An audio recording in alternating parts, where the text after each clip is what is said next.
Mr. Speaker, I ask to address the House for 1 minute for the purpose of inquiring about next week's schedule. Without objection, the gentleman is recognized for 1 minute. Mr. Speaker, the House is not in order. Gentleman's correct.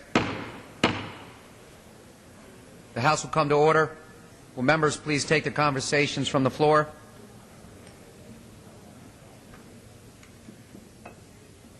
I thank the Speaker. Yield to the gentleman from Maryland, the Majority Leader, for the purpose of announcing next week's schedule. I thank the gentleman for yielding. Speaker Crowderville, on Monday the House will not be in session.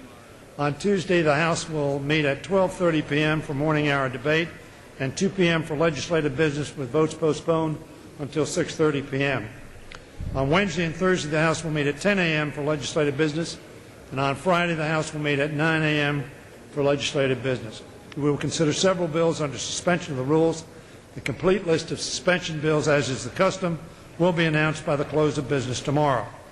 In addition, we will consider H.R. 3585, the Solar Technology and Roadmap Act of 2010, sponsored by Gabrielle Giffords, and H.R. 3619, the Coast Guard Authorization Act of 2010.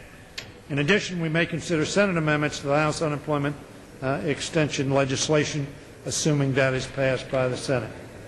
And I thank my friend for yielding. Reclaim my time. Mr. Speaker, the House is not in order.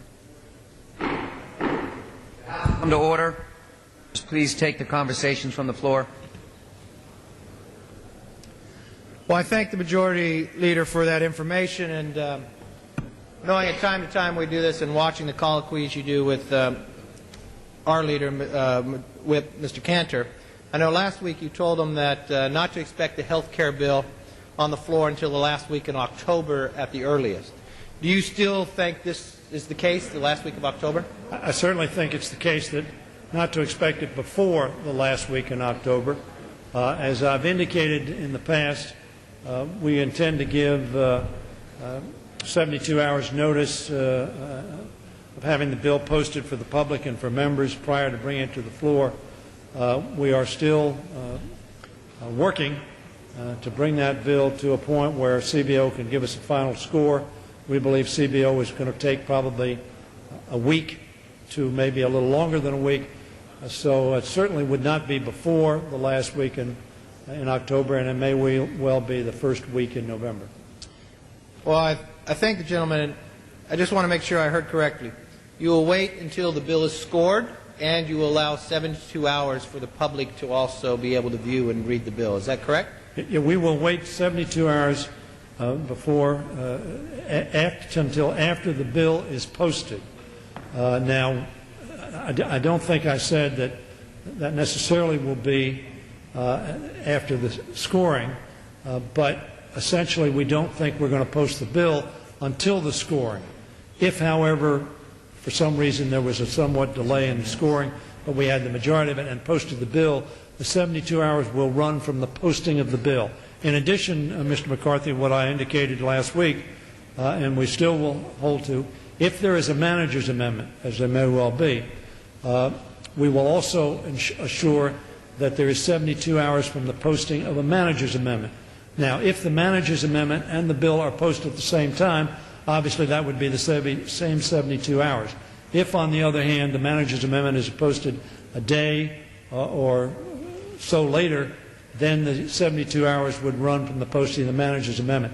It is our intent to make sure that everybody has 72 hours to review whatever legislation and or amendment will be considered on the floor. Well, I thank the gentleman for that. The only thing I would follow up to that and ask, knowing some of the behavior on some of the other bills and some of the concerns that people had of when they were posted, some posted at 3 o'clock in the morning when the Rules Committee finaled when it came to Energy and Commerce and the Cap and Trade bill.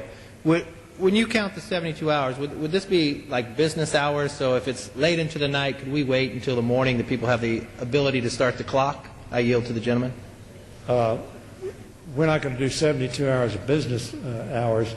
We're going to do 72 hours. We're going to have a full 3 days for people to read the bill. If they want to read it at night, they can do that. If they can read it on Saturday and Sunday, they can do that. But it was a good try. Well, I would just ask the gentleman to be cognizant of knowing the size that this bill will be. One, to make sure we have a scoring. Two, the amount that the American public has been engaged in this process, from the town hall meetings that many people have had, and the knowledge of what they have going forward, and knowing the changes that have been talked about. But three, also, not from a Republican side or Democrat side, but truly, when I sat and listened to town hall meetings, one of the frustrations they had with this House, I know people think process is wrong, is that the transparency. And I applaud you for telling us the 72 hours. I would just ask the majority to be cognizant of what happens if you start the clock at 5 o'clock in the morning, you start the clock at 3 o'clock in the morning, that the public has a real concern about that, and we would as well. And I know the gentleman would look to that. Gladly. I appreciate what the gentleman has said. However, the gentleman, I'm surely understands that the overwhelming majority of this bill will have been on the website since July. The overwhelming majority of this bill, it's going to be a new bill and it'll have a new number, but this has been probably the most transparent, reviewed bill in the 29 years that I've been in the House of Representatives, I will tell my friend. But we will make sure that there is going to be, as you know, we've been working between the House and the Senate. I've had discussions with Mr. Cantor and others on your side. We haven't reached any agreement, as the gentleman knows. I'm sorry about that, but I want to say in all honesty, I can't remember a bill in my 29 years in the House of Representatives that has had more review, more discussion, more people involved in town meetings around this country, more discussion in the media, and has been longer on the internet for review from beginning to end than this particular piece of legislation. So I think when we talk about transparency, this bill has probably been the most transparently considered bill that I've been involved in my tenure here. I yield back, and I thank the gentleman for yielding. Well, I thank the gentleman. I do agree with the gentleman that the public has been very aware of this bill, and the gentleman saying that the majority of this bill is going to be the same as H.R. 3200, but you may change the number. And knowing that the public has... well, the gentleman, I want to be accurate, and I want to characterize it as I did characterize it.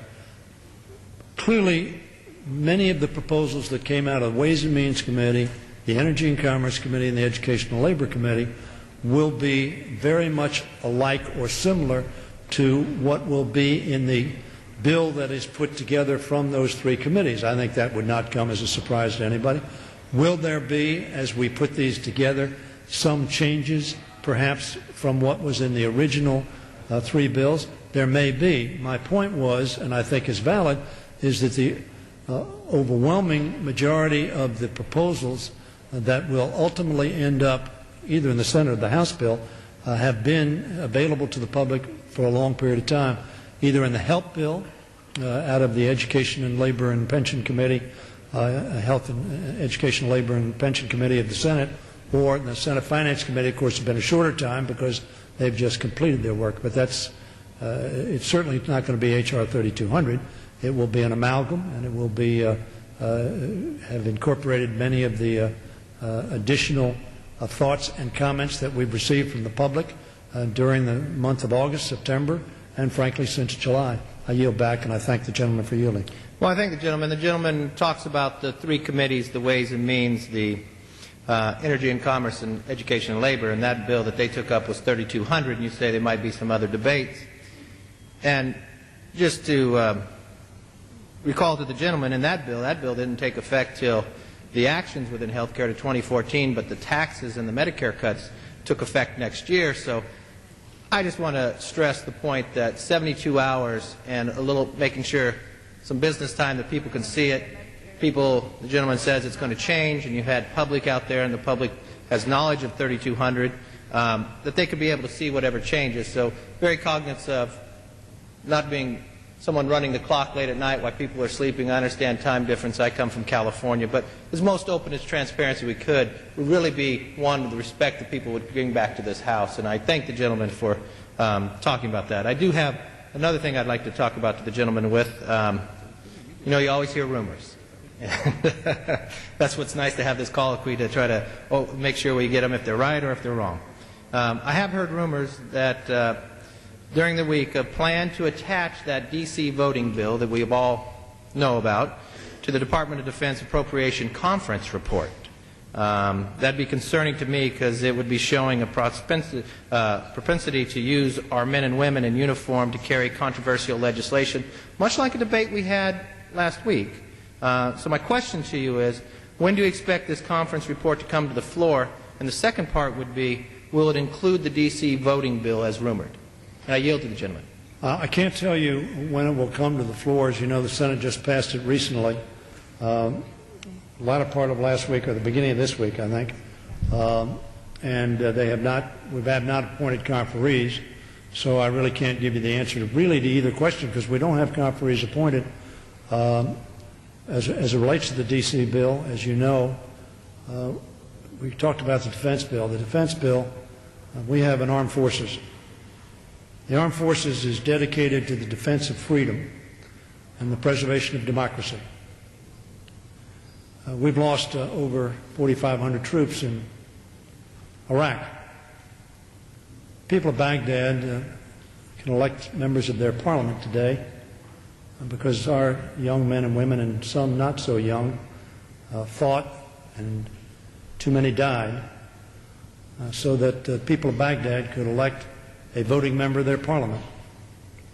It's somewhat ironic that in the symbol of democracy around the world,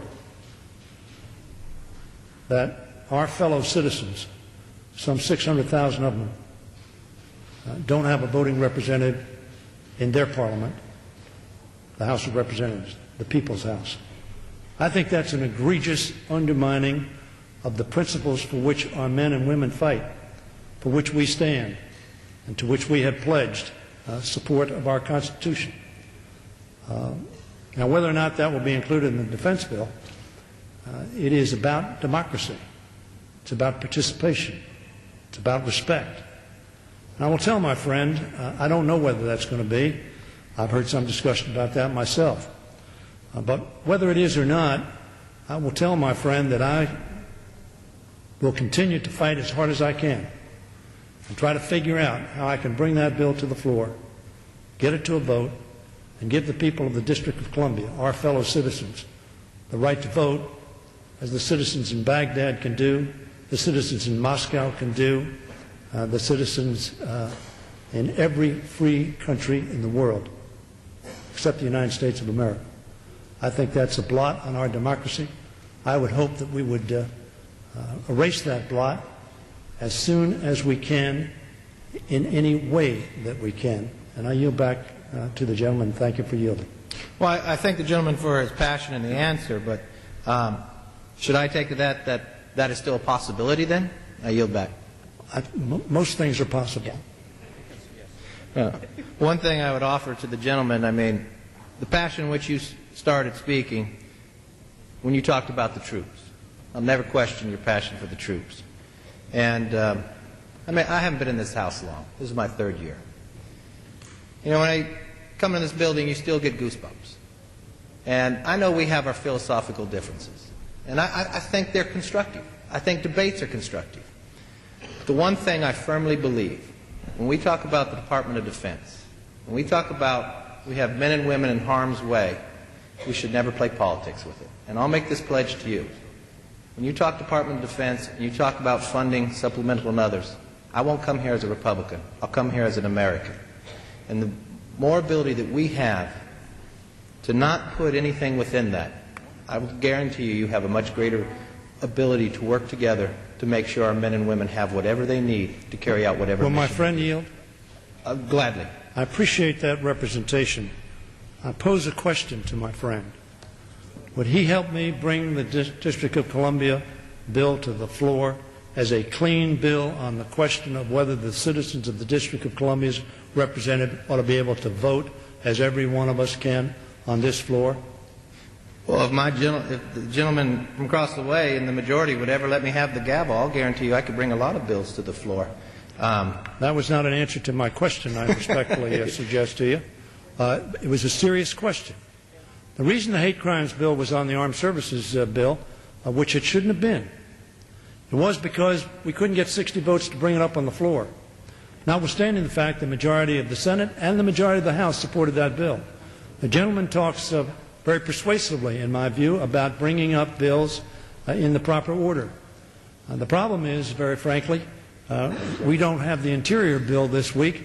We don't have some other bills because, frankly, we can't get 60 votes to consider them on the floor of the United States Senate. I think that's lamentable. It's also unfortunate. Well, I would answer the gentleman. I mean, I know you know numbers. You got elected majority leader. You have more than 218. There's 178 on this side.